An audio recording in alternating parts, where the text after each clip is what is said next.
Welcome to today's Explainer. Let me ask you something right off the bat. Have you ever looked at a person for the very first time and just instantly decided if they were good or bad? We all do it. We make these split-second, unseen decisions literally every single day. Just think about the invisible weight of these moments for a second. It could be a politician's handshake on a debate stage or swiping on a dating app where a fraction of a second can determine a potential life partner. These instantaneous judgments powerfully dictate so much of our lives. We're talking about our jobs, our relationships, our friendships, and even our overall success. Today, we are going to uncover exactly how this happens.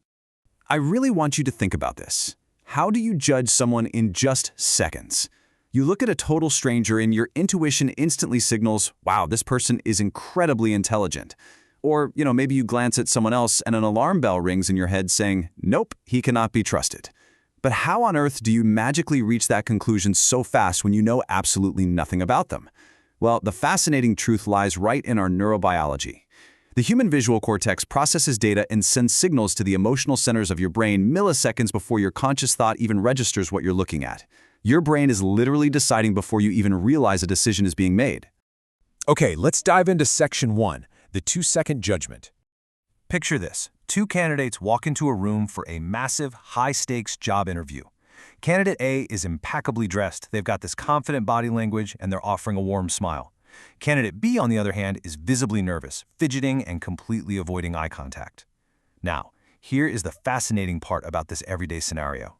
Before the interview officially begins, and before a single technical question is even asked, the interviewer's brain has already formed a rigid assumption. The hiring decision is practically taking shape before anyone even speaks. From that moment on, the interviewer is going to subconsciously suffer from confirmation bias. They'll be looking for smart answers from candidate A and just expecting mistakes from candidate B. Let's look at what's actually happening here in Section 2, decoding the halo effect. So the halo effect is defined as assuming a person has all positive qualities simply because you noticed one positive quality. This term was actually coined way back in 1920 by a psychologist, Edward Thorndike.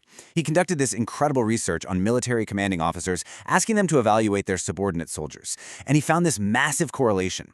If an officer thought a soldier looked physically fit and stood tall, they automatically rated that soldier as highly intelligent, loyal, and possessing great leadership skills. And they did this without any real evidence. That physical halo literally blinded them to reality. It's crazy how it tricks us. We mistakenly blend a single superficial trait with underlying reality, allowing one positive characteristic to just bleed over into entirely unrelated areas. If we see someone who's attractive, boom, our brain jumps to the conclusion that they must also be intelligent and kind. If we see someone walking with supreme confidence, we automatically assume they are highly capable at their job. If someone is famous, we tend to just believe they're always right. In reality, none of this is necessarily true. An incredibly confident person can be entirely incompetent, but our brain is basically running this hidden, overpowering background program.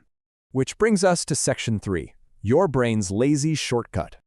Now listen, don't feel bad about falling for this. It's really not a personal flaw. Psychologists and evolutionary biologists explain that this is actually a built-in mechanism. Humans are what scientists call cognitive misers. Here's how it works. Step 1, you see a single good trait. Step 2, your brain takes a mental shortcut to avoid deep, energy-consuming analysis. Step 3, you just assume total competence. Deeply analyzing every single person you meet would consume a massive amount of caloric energy and processing power. Our evolutionary ancestors needed to make fast, split-second decisions just to survive. So the brain literally refuses to do the hard work of deep analysis every single time. It just takes the easy way out. The brain simply whispers to itself, hey, if they look good, they must be good. And this specific mental shortcut, that is exactly where monumental human judgment errors begin. We stop analyzing and we start assuming. Just think about how often we see sweeping historical or corporate blunders because people blindly trusted a leader solely based on their booming voice, their height, or their commanding jawline. They completely ignored massive red flags regarding their actual management skills or strategic thinking. Now let's see how this plays out today in Section 4, the popularity illusion. Because this isn't just about old military history or job interviews anymore. It's sitting right in our pockets. Think about scrolling through your social media feed and landing on a creator with a verified blue checkmark and a massive follower count. What does your brain immediately do?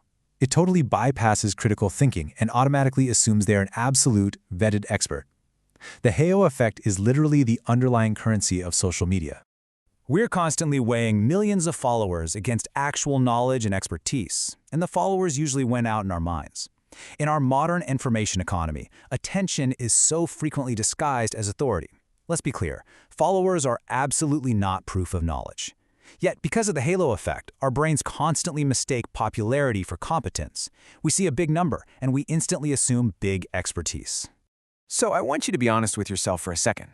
How often do you take advice from an attractive actor or influencer just because of their appearance?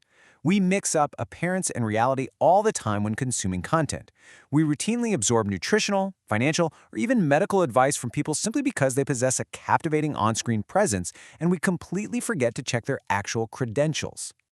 The real-world consequences of this shortcut are actually staggering.